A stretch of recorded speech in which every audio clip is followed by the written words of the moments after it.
I know there's no answer like the best way, but and I know you've given us so many different options of things to do, but you said it in the beginning. One of the things that's really hard for me is getting happy and staying happy and just being even contented in the moment, not feeling like there's something wrong, something I should be doing that I'm not doing. You just have to practice that, because it's only hard for you because you haven't been doing it. It gets easier and How do easier you and easier. practice that? It seems like so nebulous. By starting with things that are simple and seeing how long you can hold yourself there.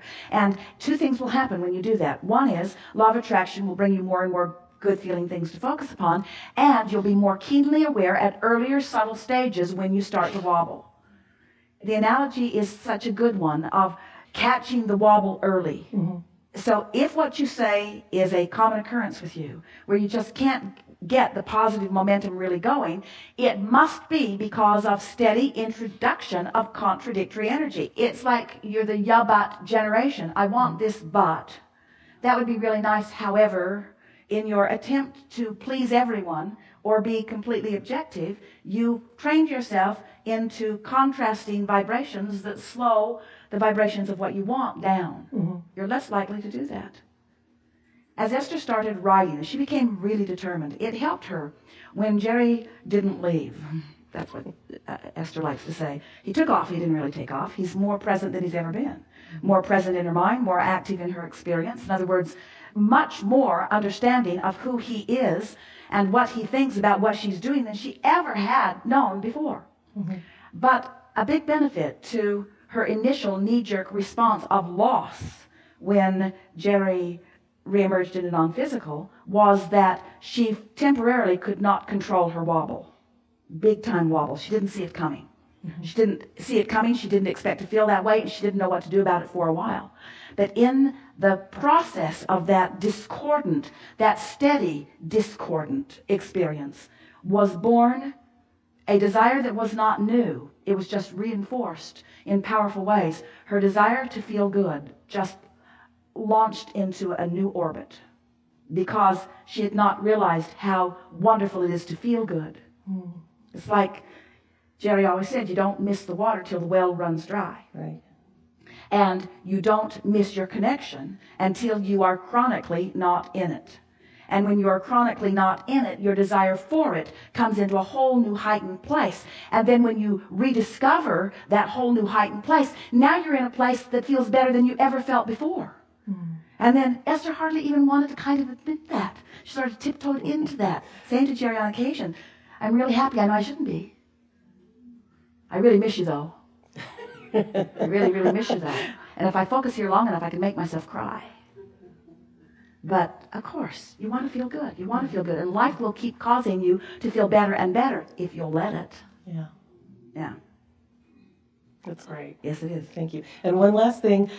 Esther's body looks so great in colors. I love when I see you wearing colors. So just a comment. I love this black. I know, black is the color of her true heart.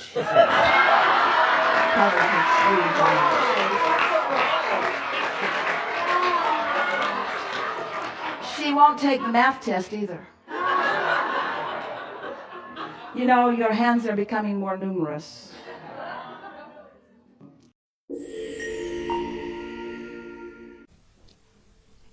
I'm in the hot seat. You are. I've really been practicing this being deliberate. It's sort of amazing. Well, nothing less than that feels as good. It's fun to stumble on conditions that are pleasing, but it's ever so much fun to plan them and practice them and anticipate them and then experience them. Isn't it? Isn't it? Isn't it? Isn't it? It's incredible. Yeah. So I said earlier, because I was the greeter, I'm going to be the first one. I didn't say it to anybody but me. And us. You think what you think is a secret? So I've been listening for a long time, been doing this thing for a long time, and I realized that I wasn't listening and I wasn't doing. So a year ago I said, I have one goal, to be happy. Yeah. And I started, like, really after that. Well, that puts everything in perspective, because when your intention and attention is upon the way you feel, now your attention is upon your vibrational climate, your point of attraction. It's upon where you stand, which is everything. Because the way you feel is the indicator of what you're doing vibrationally. And what you're doing vibrationally is everything about who you're rendezvousing with, the timing of it, how things are unfolding, your ability to realize it, your ability to translate it, your ability to be at the right place at the right time. Everything is contingent upon your point of attraction, which is evidenced by the way you feel. So a goal to be happy, that's the goal. That's the in the back door, inside work of living happily ever after. And when you think about it, isn't everything you want, whether it's an experience or a material object or a relationship, isn't everything that you want because you think you would feel better in the having of it? So when you decide to take control of how you feel, and you say, let's see, I could be happy or miserable. Let's see. I choose happy. It's not a hard decision. I choose happy. You figured it all out. Good for you. It's not to be missed. Yeah. So after I decided that, I was kind of messing with it. And I was like, okay, I won't foster a bad thought for more than 3 minutes. And then I got down to 2. And then I was like, wait a minute. She said 17 seconds. And I'm at 17 seconds now. I won't even, 2 seconds. Someone asked the question the other day, how do I get rid of doubt? And we said, before you get it. Which is not the answer you want to hear. We know it's just irritating.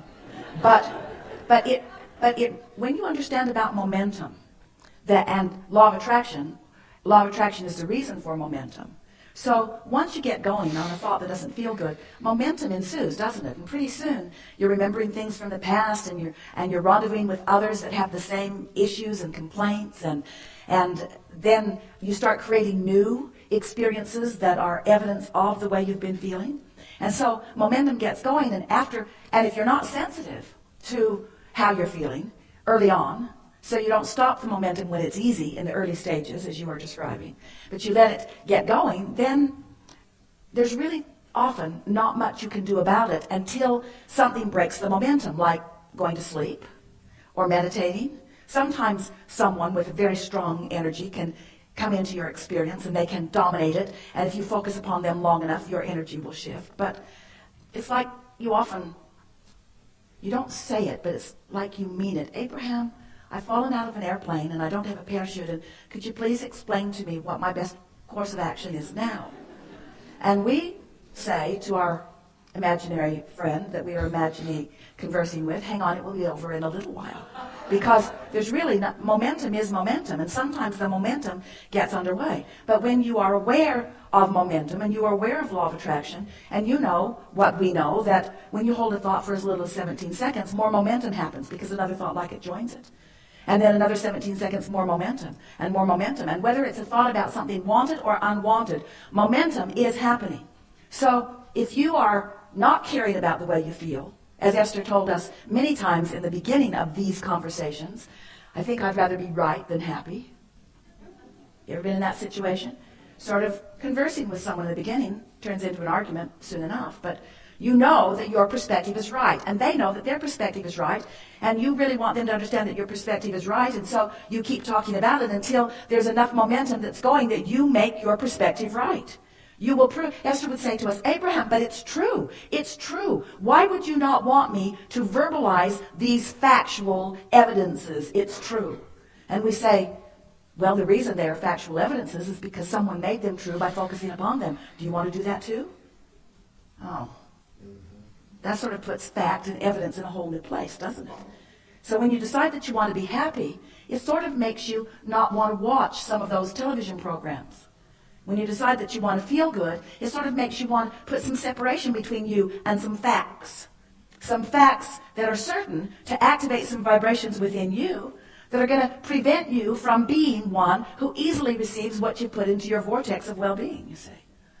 We're appreciating you bringing up the 17 seconds because We like talking about momentum because this is a conversation about law of attraction. Because you have a point of attraction that law of attraction is responding to. That's all that we're talking about all day, every day.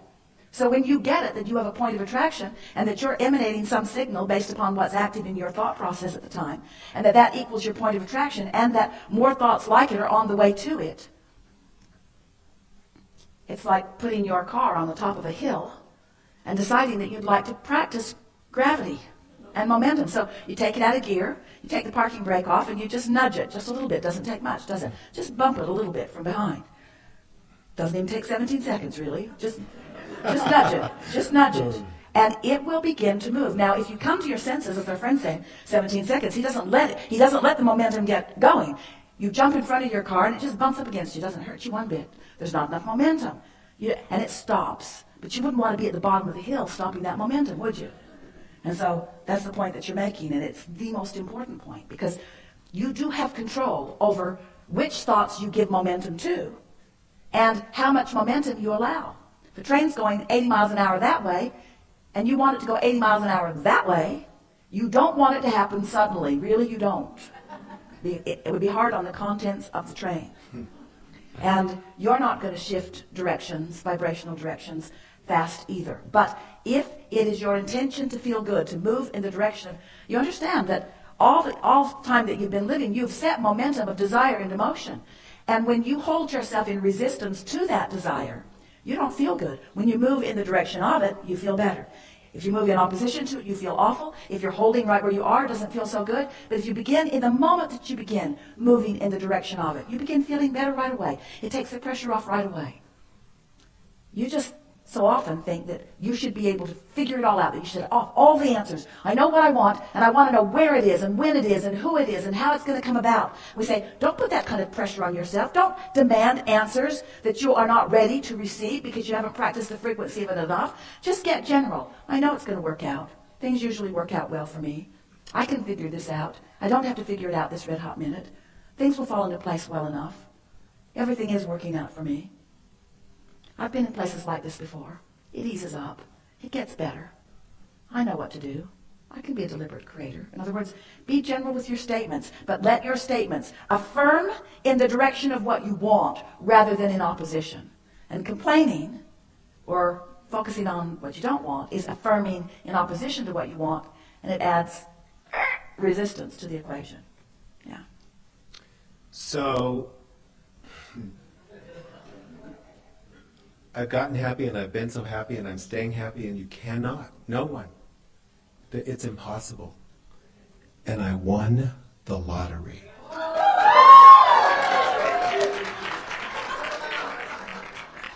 Manifestation is fun, isn't it? You won the lottery when you got in this chair.